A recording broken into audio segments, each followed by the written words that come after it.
nationale pour les revendications des ASEM de toute la France.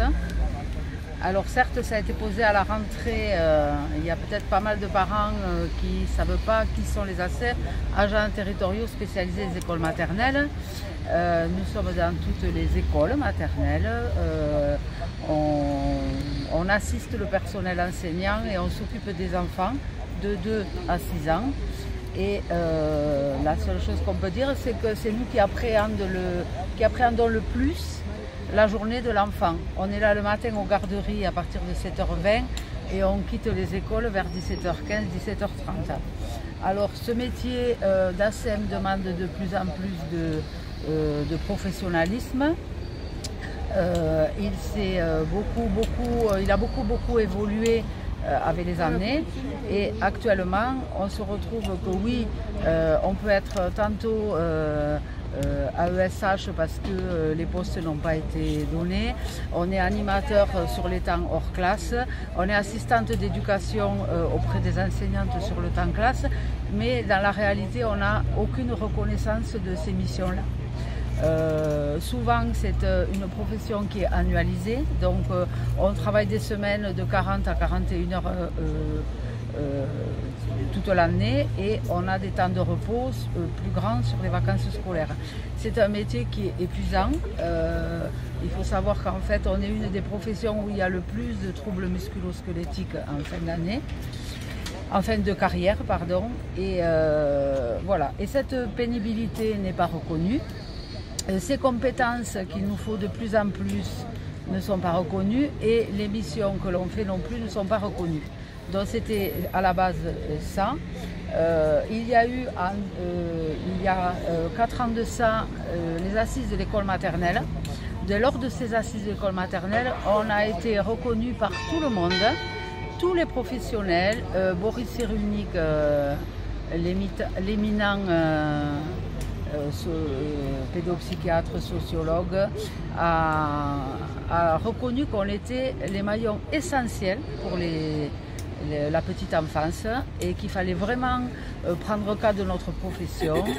On nous a même qualifiés de trésor de l'école maternelle et la seule chose qu'on peut dire aujourd'hui, en fait, c'est qu'on a un trésor qu'on cache un peu sous le tapis et dont on n'a pas envie de reconnaître les compétences. Beaucoup de choses ont été dites, notamment je vais intervenir sur la partie revendication, parce que on se réunit aujourd'hui pour les ASEM, mais pour Tarbes c'est plus large que ça, puisqu'on a fait appel à l'ensemble du service éducation, mais j'y reviendrai après. Donc les revendications pour les ASEM, c'est 10% d'augmentation du salaire de suite, puisqu'effectivement depuis 2010, vous le savez, on a un gel de notre point d'indice. Donc aujourd'hui, elle demande une augmentation de 10%.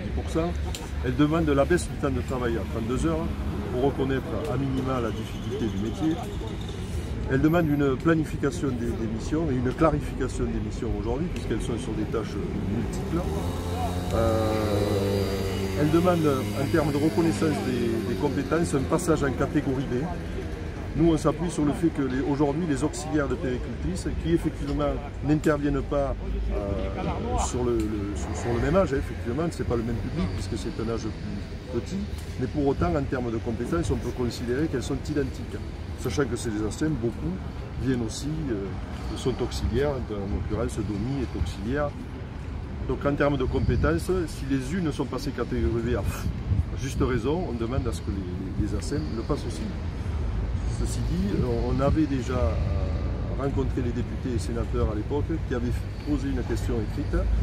On a rencontré aujourd'hui la nouvelle députée, on n'a pas encore vu le nouveau député, mais on a rencontré Sylvie Ferrer, qui va appuyer par une nouvelle question écrite cette demande. Voilà, elle soutient en l'occurrence le mouvement et on la remercie.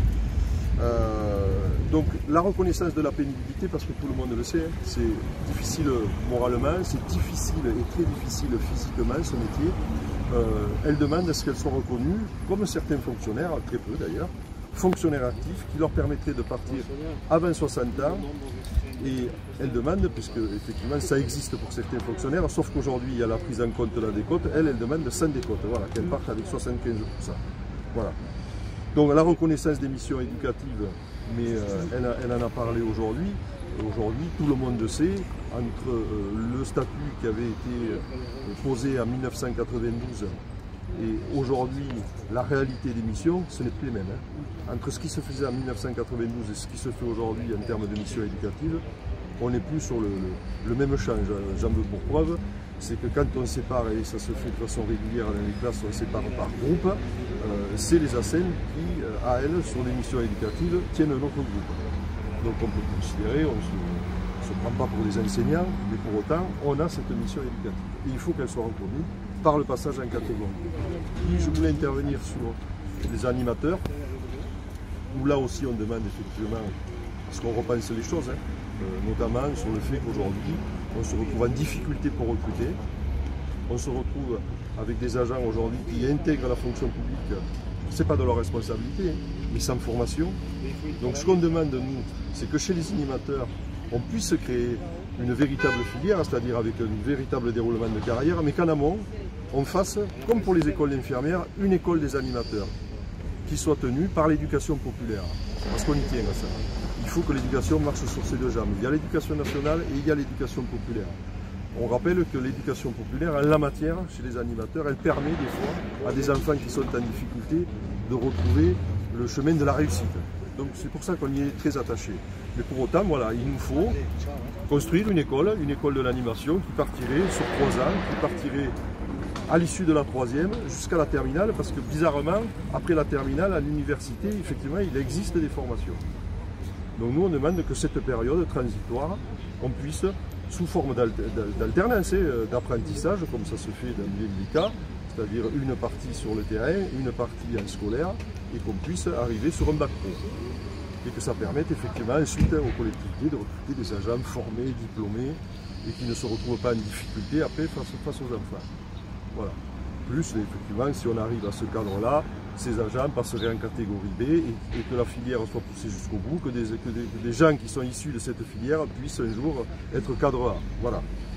Donc, et sur les aides cuisinières et les agents d'entretien qui sont aussi présents aujourd'hui, on tient à dire que leur situation se dégrade, leurs conditions de travail se dégradent, que c'est des métiers à responsabilité. Je pense aux aides cuisinières, là, quand elles font manger 100, 140 ou 150 enfants, avec tous les risques sanitaires qui puissent exister, je peux vous garantir que durcir leurs conditions de travail comme c'est en train de se faire, c'est une folie. Parce que qui prendra la responsabilité si un jour ça tourne mal? Et c'est possible qu'un jour ça puisse tourner mal, parce que quand on réduit les temps de cantine, parce qu'on manque de personnel pour récupérer des tendus pour les renvoyer ailleurs pendant l'été parce qu'il manque du personnel, c'est une folie. Quand moi j'entends dire, alors il faut voir si dans les faits ça se réalisera, mais j'entends dire que certaines écoles, certaines cantines finiraient à 14 h alors qu'elles ont un dernier service à 13 h. Moi il faut qu'on m'explique si c'est le cas. Si c'est le cas, je précise bien, si c'est le cas, il faut qu'on m'explique comment elles font.